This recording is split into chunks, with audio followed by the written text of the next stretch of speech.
Most people frame this as a simple question: when should I start collecting Social Security? On the surface, that seems reasonable.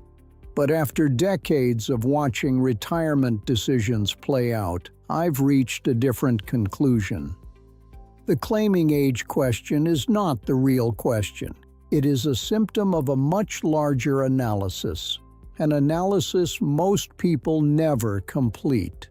Today I want to walk through what that complete analysis looks like. Not to tell you what to decide, but to show you what most people are missing, because the stakes here are permanent. Once you start collecting, that choice cannot be undone. Let me start with the math that gets quoted most often. If you claim at 62, your benefit drops by roughly 30%. That is compared to waiting until full retirement age. If you wait past full retirement age, your benefit grows by about 8% per year. That growth continues until age 70. That math is real. But it is only one variable inside a much larger equation.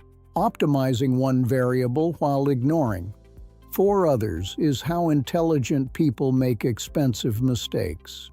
Here's the first variable most people underestimate: the tax trap hidden inside the delay strategy. If you retire at 62 but delay Social Security until 70, you need income for 8 years. That income typically comes from retirement accounts, which means you are drawing down tax-deferred savings early, during a period when your tax rate may actually be lower. That can be a smart move. But here is what happens next.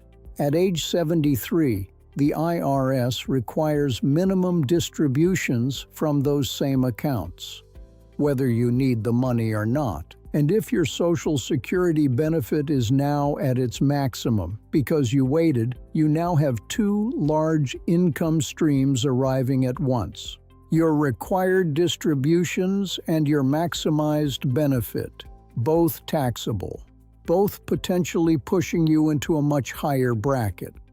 I have seen cases where the total tax cost of waiting exceeded the financial gain. It does not happen to everyone, but it happens often enough to be part of every serious analysis. The second variable is one almost no one mentions: health insurance. If you retire before 65, you are not yet eligible for Medicare. That gap, from 62 to 65, can cost between $800 and $1,800 per month, depending on where you live and your health history. Over 3 years, that is $29,000 to $65,000 in insurance costs. Costs that must be funded from somewhere. When you factor that into the break-even calculation, the numbers shift. For many people, this single variable changes the optimal claiming age by 1 to 2 years. But it almost never appears in the standard comparison. Now here is the third variable, and this is the one I find most consistently overlooked: the gap between theory and behavior. Many people say they will claim early, invest those payments, and come out ahead. On paper, with certain return assumptions, that argument has merit. But here is what I have observed over many years. Most people do not invest their early Social Security payments. They spend them. Not irresponsibly, they spend them on the very things that make early retirement worthwhile: travel, time with family, home repairs, health care they deferred for years. The assumption of disciplined reinvestment is a mathematical assumption, not a behavioral one. And real financial outcomes are driven by behavior, not models. This is worth sitting with for a moment, because the math that justifies claiming early often depends on behavior most people will not actually execute. The fourth variable applies to roughly half the population: Spousal strategy. If you are married, this decision is not just about you, it is about the household. When one spouse dies, the survivor loses one of the two benefit payments.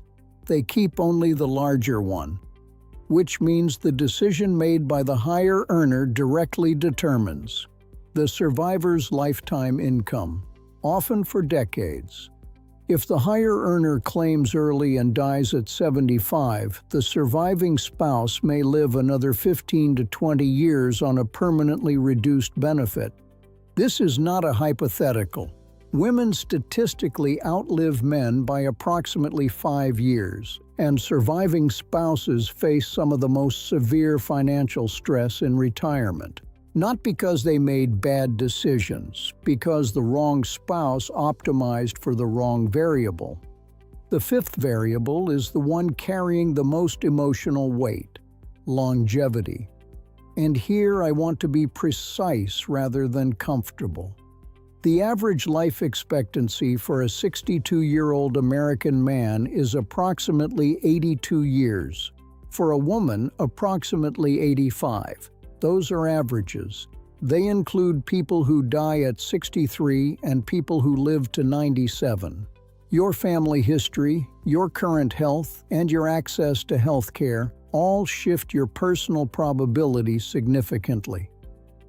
The break-even point for delaying from 62 to 70 falls around age 83 to 84, under standard assumptions, which means waiting is essentially a bet that you will live longer than average. For some people, that is a reasonable bet. For others, those with serious health conditions or physically demanding work histories, it is not.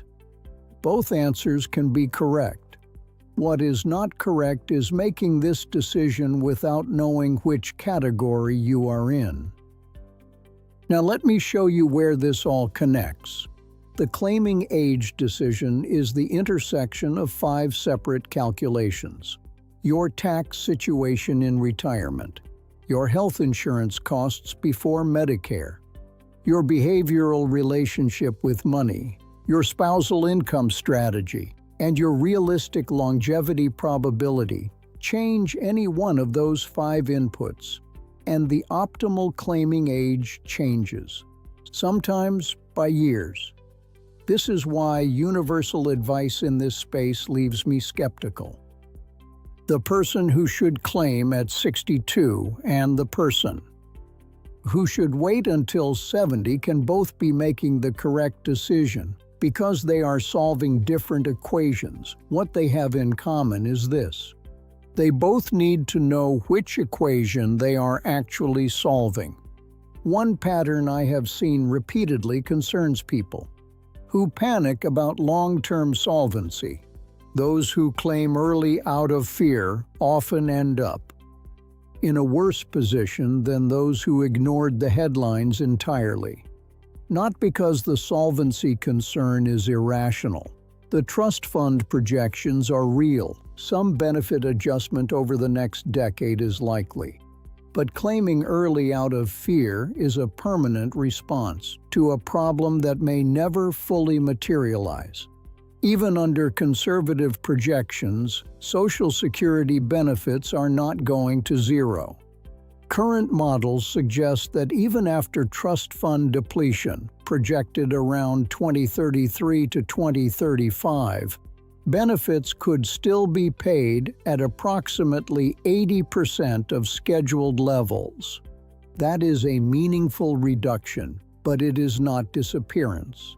And locking in a 30% permanent reduction today to avoid a potential 20% future reduction requires very careful arithmetic.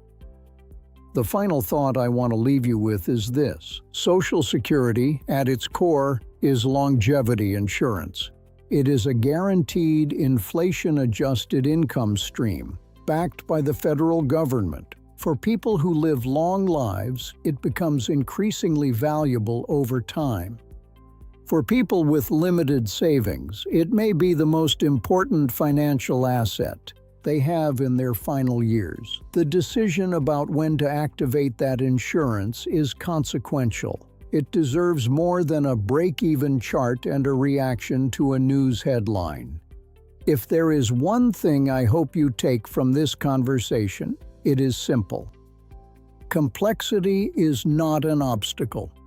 It is an invitation to think more carefully about a decision that will shape the rest of your financial life.